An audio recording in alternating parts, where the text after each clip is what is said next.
صحیح بخاری شریف کے اندر موجود ہے، پیارے محبوب علیہ السلام نے فرمایا، جو شخص روزے کی حالت کے اندر جھوٹ کو نہ چھوڑے، بری بات کو نہ چھوڑے اور اس پر عمل کو بھی نہ چھوڑے، تو فرمایا پھر اللہ تبارک و تعالیٰ کو اس کی کوئی پرواہ نہیں کہ اس نے کھانا چھوڑ رکھا ہے، اس نے پینا چھوڑ رکھا ہے، باری تعالیٰ اس کی بالکل کوئی پرواہ نہیں کرتا۔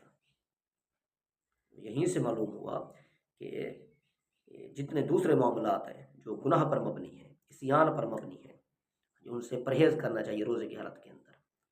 جبکہ ہمارے یہاں ہوتا یہ ہے کہ اولا تو روزے رکھتے نہیں، اگر رکھ بھی لیں تو دن گزارنے کے لیے آج کل مروجہ ترکی ڈرامے ہیں، ان کو دیکھتے رہتے ہیں تاکہ دن پاس ہو جائے۔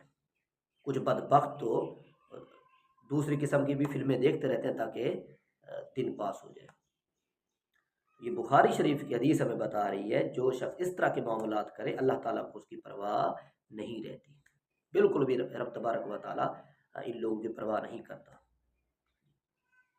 جو روزہ دار ہونے کے باوجود نہ جھوٹ چھوڑے، نہ برائی چھوڑے، نہ بری فلمیں چھوڑے، نہ برے افعال چھوڑے، فلہذا ہمیں ان سے گریز کرنا چاہیے۔ روزے کو صحیح سلامت شام تک پہنچانا چاہیے، صحیح سلامت، تبھی جا کر وہ مقبول ہوگا، وگرنہ وہ حق تو ادا ہو جاتا ہے روزے کا، لیکن وہ جو فیضان ہے وہ انسان کو نصیب نہیں ہوتا، وہ انسان کو نصیب نہیں ہوتا۔ اللہ تبارک و تعالی ہم سب کو صحیح معنوں میں روزے رکھنے کی توفیق عطا فرمائے۔ وآخر دعوانا الحمدللہ رب العالمین۔